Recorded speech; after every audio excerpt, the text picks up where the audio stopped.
जय भीम दोस्तों, मैं रजत मौर्य आप सभी का स्वागत करता हूं बहुजन साहित्य के इस विशेष कार्यक्रम किताब पर चर्चा में, जहां हम चर्चा करते हैं बहुजन लेखकों द्वारा लिखी गई किताबें और बहुजन मुद्दों पर केंद्रित किताबों पर।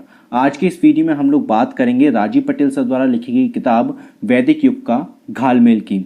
इस किताब में राजीव पटेल सर ने कई सारे मंदिरों का जिक्र किया है जो कि पहले बौद्धों के हुआ करते थे, बौद्धों की विरासत थे, जिन पर की कालांतर में जो ब्राह्मणवादी लोग हैं उन्होंने अपना कब्जा जमा लिया, उनको हत्या लिया और उनका ब्राह्मणीकरण करके जो काल्पनिक देवी देवता हैं, बुद्ध की जो मूर्तियां हैं, उनको काल्पनिक देवी देवताओं की मूर्ति में कन्वर्ट कर दिया, ऊपर से श्रृंगार करके कपड़े वपड़े पहनाकर। इस तरीके से इस तरह के मंदिरों पर मैं पहले भी 3 वीडियो बना चुका हूं, अगर आपने वो नहीं देखे हैं तो प्लीज जाकर देखिए। इस वीडियो में हम लोग बात करेंगे उत्तर प्रदेश का एक मंदिर है ललौटीनाथ, उस मंदिर का हम जिक्र करेंगे, उस पर बात करेंगे, समझने की कोशिश करेंगे कि राजीव पटेल जी ने इस किताब में क्या लिखा हुआ है। अगर आप बहुजन साहित्य की आर्थिक मदद करना चाहते हैं, जो कि इस वक्त बेहद ज्यादा जरूरी है, तो यहाँ स्क्रीन पर मेरे अकाउंट डिटेल आपको शो हो रहे होंगे, उसके माध्यम से आप जितनी चाहें उतनी समर्थन राशि हमें भेज सकते हैं। आपके द्वारा जो समर्थन राशि भेजी जाती है वो मेरे लिए बहुत ज्यादा जरूरी है, मेरे ब्रेड बटर के लिए, मेरे सर्वाइवल के लिए, और जो मैं अपकमिंग जो प्रोजेक्ट है, जो कि मैं बहुजन तबके के लिए ही काम कर रहा हूँ, एक एप्लीकेशन बनाने की कोशिश कर रहा हूँ, एक वेबसाइट लॉन्च करने की कोशिश कर रहा हूँ, उसके लिए मुझे बड़ी मात्रा में फंड चाहिए। तो अगर आप लोग मुझे सपोर्ट करेंगे, जितना ज़्यादा सपोर्ट करेंगे उतना ही जल्दी मैं ये काम कर पाऊंगा। उम्मीद करूंगा कि आप लोग ज़्यादा से ज़्यादा लोग मेरा आर्थिक सहयोग करेंगे। वीडियो शुरू करने से पहले आप सभी से निवेदन कि अगर आप इस चैनल पर नए हैं तो चैनल को सब्सक्राइब कर लीजिए। मैं इसी तरह का इन्फॉर्मेटिव और नॉलेजेबल कंटेंट लेकर आता हूं। अगर आप लोगों ने अभी तक बाबा साहब की जो किताब है रिडल्स इन हिंदुइज्म, हिंदू धर्म में पहेलियां, इस किताब पर जो सीरीज बनाई है वो नहीं देखी है तो प्लीज जाकर आप देखिए। यूट्यूब पर अगर आप सर्च करेंगे riddles in Hinduism by doctor Ambedkar Bahujan Sahitya, आपको सीरीज मिल जाएगी। प्लीज वो सीरीज पूरी वॉच कीजिए और लोगों को शेयर भी कीजिए। आमतौर पर ऐसा होता है कि कोई भी व्यक्ति किताब नहीं पढ़ पाता है। अगर आप दिन का 1 और 2 वीडियो भी देखेंगे तो भी आपके बौद्धिक विकास के लिए ये इस तरह के जो वीडियोस मैं बना रहा हूँ, या मेरे जैसे लोग जो और काम कर रहे हैं, वो बहुत मददगार सिद्ध होंगे। तो इसको प्लीज सीरियसली लीजिए। इस किताब के पेज नंबर 116 पर राजीव पटेल सर लिखते हैं, शैव पंथ द्वारा स्थापित शिवलिंग मंदिर लिलौटीनाथ मंदिर उत्तर प्रदेश।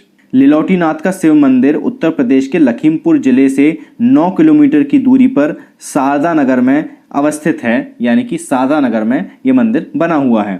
इस मंदिर में स्थापित मूर्ति पूर्वकालीन है, लेकिन इस मंदिर की बाहरी संरचना का निर्माण अंग्रेजी काल में स्थानीय जमींदार द्वारा करवाया गया था। यानी कि ये भी जो मंदिर है ये अंग्रेज के शासनकाल में बना है, लेकिन अंग्रेजों ने नहीं बनवाया, वहां के किसी जमींदार ने बनवाया है। इस मंदिर में विराजित मूर्ति की सच्चाई यह है कि अंग्रेजी काल में कुछ लोग जमीन की खुदाई कर रहे थे, तभी जमीन के नीचे से एक गोलाकार पत्थर प्राप्त होता है जिस पर किसी की आकृति बनी हुई थी। यानी कि अंग्रेजों का जो शासनकाल था उस समय जब खुदाई चल रही थी, वहां पर खुदाई में एक गोलाकार पत्थर मिला जिस पर एक आकृति बनी हुई थी। ये चीज समझ लीजिएगा, पूरी क्रोनोलॉजी समझिएगा। इस बात की जानकारी से पूरे शहर में चर्चा का विषय बन गया। तभी वैदिक संस्कृति के काल्पनिक मनु महाराज के वंशजों का आगमन हो गया, यानी कि ब्राह्मणों का। मनु महाराज के वंशज पत्थर पर बनी आकृति को काफी गौर से अवलोकन करने के बाद इस निष्कर्ष पर पहुंचे कि यह मूर्ति महाभारत कालीन है, जो साक्षात भगवान शिव की है।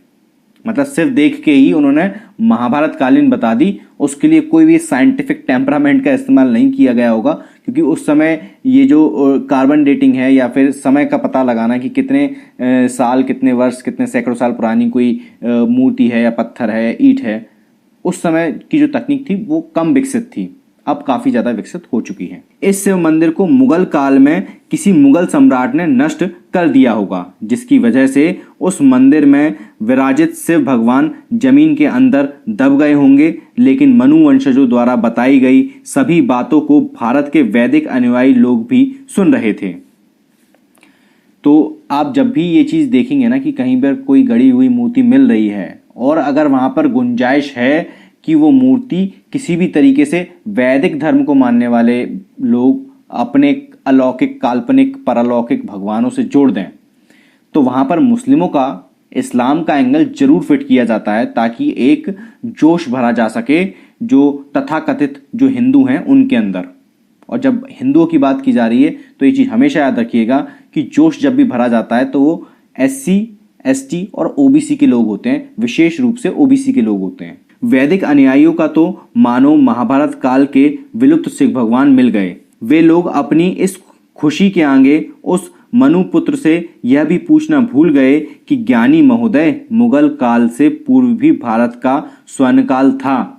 उस काल में इस महाभारत काल के शिव मंदिर की चर्चा कहीं क्यों नहीं आई थी? इस पत्थर में जिस भी भगवान की आकृति बनी है वह आकृति मार्गदाता गौतम बुद्ध से क्यों मिलती है? चित्र देते हैं, चित्र संख्या नंबर 47 जो कि मैं यहाँ स्क्रीन पर लगा दूंगा, आप लोग देख लीजिएगा, जरा गौर से देखिएगा। ब्राह्मण धर्म के मानने वाले लोगों ने जितने भी मंदिर बनाए हैं उसके पीछे इसी तरह की कहानियां आपको पढ़ने को मिलेंगी, सुनने को मिलेंगी। और विशेष रूप से जो स्थानीय लोग हैं, अगर वहां की कहानियां अगर आपने सुन ली तो आप अपना सर पकड़कर दीवाल में मारने लगोगे। इस तरह की कहानियां प्रचलित होती हैं। ये चीज ऑब्जर्व कीजिएगा आप खुद भी, मैंने तो कई बार ऑब्जर्व करा है। उम्मीद करता हूं कि इस वीडियो से आप लोगों को कुछ ना कुछ सीखने को, समझने को जरूर मिला होगा और इस तरह के मैं वीडियो आगे भी लेकर आता रहूंगा। वीडियो कैसा लगा नीचे कमेंट बॉक्स में कमेंट करके बताइएगा। इस किताब को खरीदने का लिंक आपको नीचे डिस्क्रिप्शन बॉक्स में मिल जाएगा। मैं रजत मौर्य मिलता हूं आपसे अगले वीडियो में फिर किसी किताब के साथ। तब तक अपना और अपनों का ध्यान रखें, पढ़ने की आदत को विकसित करें, क्योंकि पढ़ेगा इंडिया तभी तो बढ़ेगा इंडिया। जय भीम, जय भारत, जय संविधान, जय जोहार।